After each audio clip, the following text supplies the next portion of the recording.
जी हाँ दोस्तों, JN news में आपका स्वागत है। जानिए आज की ताज़ा और बड़ी खबरें। दिल्ली में अमेज़न इंडिया ने 100 से अधिक शहरों के लिए पैकेजिंग फ्री शिपिंग का दायरा बढ़ाया। इस बार योग दिवस पर होगा वीडियो ब्लॉग कॉन्टेस्ट। पहले नंबर के विजेता को मिलेंगे इतने लाख रुपए। बिना ATM को हाथ लगाए महज ही 25 सेकंड में निकाल सकेंगे कैश। जानिए कैसे करेंगे काम। इन लोगों को मोदी सरकार देगी सालाना 36,000 रुपये। जानिए कैसे कराना होगा रजिस्ट्रेशन। स्वास्थ्य मंत्रालय के विशेषज्ञ का दावा, भारत में इस महीने खत्म होगी जाएगी कोरोना महामारी। जाने भारत में कोरोना वायरस के सक्रिय मामले की स्थिति और बनाए रहे सोशल डिस्टेंसिंग। रिसर्च में हुआ चौंकाने वाला खुलासा, ऐसे पुरुषों को होगा कोरोना संक्रमण ज्यादा। चीन की बर्बादी का प्लान तैयार, अमेरिका के साथ आए 8 नए देशों ने खोला मोर्चा। जानिए इन सारी खबरों को विस्तार से। जी हाँ दोस्तों, योग दिवस को लेकर सचिव आयुष मंत्रालय के सचिव राजेश कोटेचा और ICCR की तरफ से विनय शास्त्रबाहु बुद्ध ने प्रेस कॉन्फ्रेंस में संबोधित किया। इस बार योग दिवस पर my life my yoga video, इसमें 3 मिनट का वीडियो ब्लॉग डालना होगा और योग से फायदा होने वाले कारणों को बताना होगा। ये किसी भी भाषा में भेज सकते हैं। भारत में वीडियो ब्लॉग कॉन्टेस्ट के लिए अगर प्राइज मनी है, इसके 3 कैटेगरी में बांटा गया है। ये कैटेगरी हैं यूथ यानी 18 साल के कम उम्र, एडल्ट 18 साल से ज़्यादा और योगा प्रोफेशनल। ये 3 कैटेगरी में मेल और फीमेल के लिए अलग अलग होगा। ये वीडियो ब्लॉग कॉन्टेस्ट में भारत के अलावा दूसरे देशों के लोगों को भी अपना वीडियो ब्लॉग भेज कर कॉन्टेस्ट में शामिल हो सकते हैं। भारत के अच्छे वीडियो ब्लॉग के लिए पहला इनाम 1 लाख रुपए, दूसरा आने पर 50,000 रुपये और तीसरा आने पर 25,000 रुपये मिलेगा। विदेशों में वीडियो ब्लॉग के लिए पहला इनाम $25,000, दूसरा इनाम $15,000 और तीसरा इनाम $1,000 इनाम होगा। जो भी वीडियो ब्लॉग पोस्ट करेंगे उन्हें आयुष मंत्रालय को टैग करना होगा।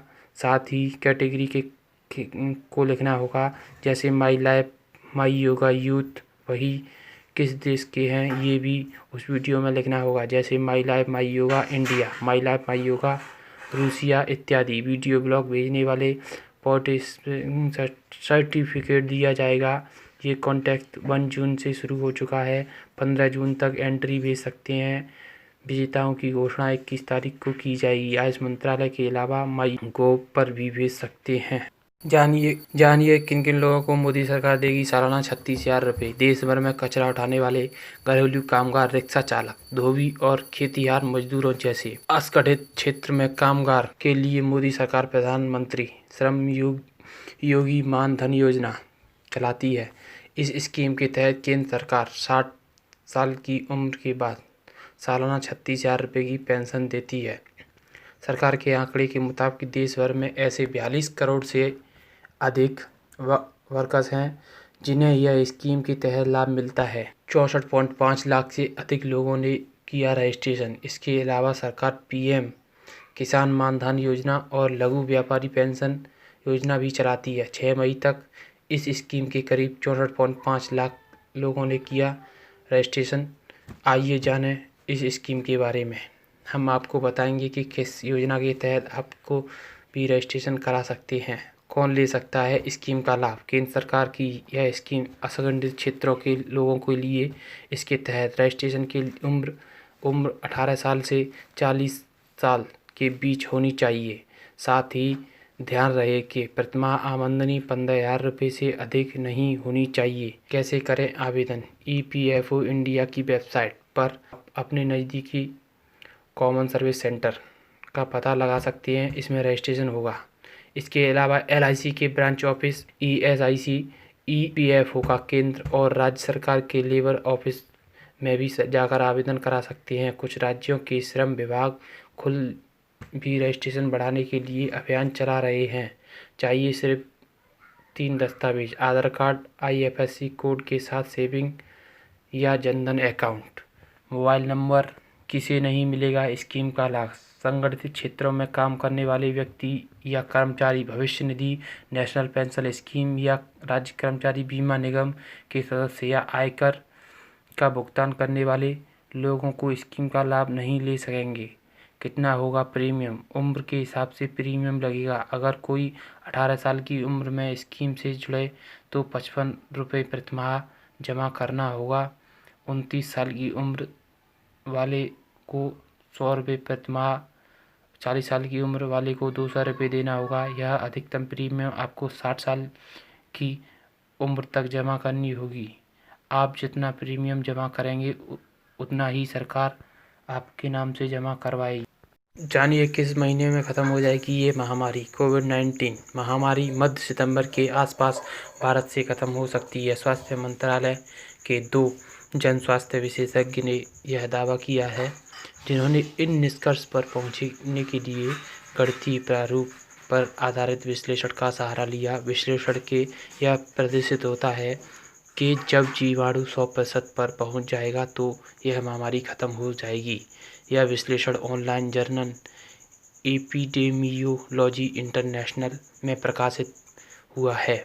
यह अध्ययन स्वास्थ्य मंत्रालय में स्वास्थ्य सेवाओं महानिदेशालय में उप निदेशक डॉक्टर अनिल कुमार और DGHS में उप सहायक निदेशक रूपाली रॉय ने किया है। उन्होंने इस निष्कर्ष पर पहुंचने के लिए बेली के गणितीय प्रारूप का इस्तेमाल किया है। यह गणितीय प्रारूप किसी महामारी को पूर्ण आकार के वितरण का विचार करता है, जिसे संक्रमण और इसके उभरण दोनों ही शामिल हैं। यह प्रारूप निरंतर संक्रमण प्रकार के रूप को प्रयुक्त किया जाता है। इसके लिए दस्तावेजों के मुताबिक भारत में वास्तविक रूप से महामारी को मार्च से शुरू हुई थी और जब से कोविड-19 के पॉजिटिव मामले बढ़ते चले जा रहे हैं। विश्लेषण के लिए भारत में कोविड-19 के लिए आंकड़े वर्ल्ड मीटर्स टॉप इफो के 1 मार्च से 19 तक दर्ज किए मामले, संक्रमण मुक्त हो चुके मामले को मौत से जुड़े आंकड़े के लिए अध्ययन दस्तावेज के मुताबिक वैलीज रिमूवल रेट कोविड-19 के सांख्यिकी विश्लेषण के भारत के सांख्यिकी विश्लेषण में से प्रभावित के मध्य सितंबर के बीच लीनियर लाइन 100 पर पहुंच रहा है। जी हाँ दोस्तों, आइए जानिए कोरोना की ताज़ा स्थिति। भारत में कोरोना पर नज़र। भारत में 6 जून तक की स्थिति। Corona update. कुल मामलों की संख्या 2,36,657 हो चुकी है और स्वस्थ हुए मरीजों की संख्या 1,14,073 है और मृत्यु, इतने लोगों की मृत्यु हो चुकी है। 6,642 लोगों की मृत्यु हो चुकी है। सक्रिय मामले 1,15,942 सक्रिय मामले हैं और कुल सैंपल टेस्ट किए गए 45,24,317 कुल सैंपल टेस्ट किए गए हैं। जी हाँ दोस्तों, जानिए चीन की बर्बादी का प्लान। भारत की दुनिया में बढ़ रही ताकत के आगे बीजिंग भी झुकने पर मजबूर। इस बात को अगर इस तरह से कहें कि चीन को दुनिया का अगर किसी से भी डर है तो वो भारत है। इसलिए नहीं कि भारत का बाजार चीन को मजबूर कर रहा है, बल्कि इसलिए भारत विद्युतधुरी बनता जा रहा है। अभी हाल में चीन के खिलाफ 8 देशों ने चीन के खिलाफ अलायंस बनाया। इन 8 देशों में अमेरिका के अलावा Germany, Britain, Japan, Australia, Canada, Sweden, Norway और यूरोपियन सदस्य शामिल हैं। चीन को डर है कि भारत इस अलायंस में शामिल हो गया तो अलायंस का मकसद हल हो जाएगा। इस अलायंस का मकसद वैश्विक व्यापार, क्षेत्रीय सुरक्षा और मानव अधिकारों के मुद्दों पर चीन को आइसोलेट करना और उसके खिलाफ प्रतिबंध लागू है। चीन शत्रुमुर्ग की तरह रेत में गर्दन छुपाकर इस खतरे को टल जाने का श्रम पाल कर बैठ गया है। चीन की ओर से कहा गया है कि 20वीं सदी की तरह उसे अब परेशान नहीं किया जा सकेगा और पश्चिम के नेताओं को कोल्ड वॉर वाली सोच से बाहर आ जाना चाहिए। ब्लूमबर्ग की एक रिपोर्ट के मुताबिक शुक्रवार को America, Germany, Britain, Japan, Australia, Canada, Sweden, Norway और यूरोप की संसद के सदस्यों का समूह ऐलान किया गया। रिपोर्ट के मुताबिक चीन में जुड़े हुए मुद्दों को सक्रिय की रणनीति बनाकर सहयोग के साथ उचित प्रतिक्रिया देनी चाहिए।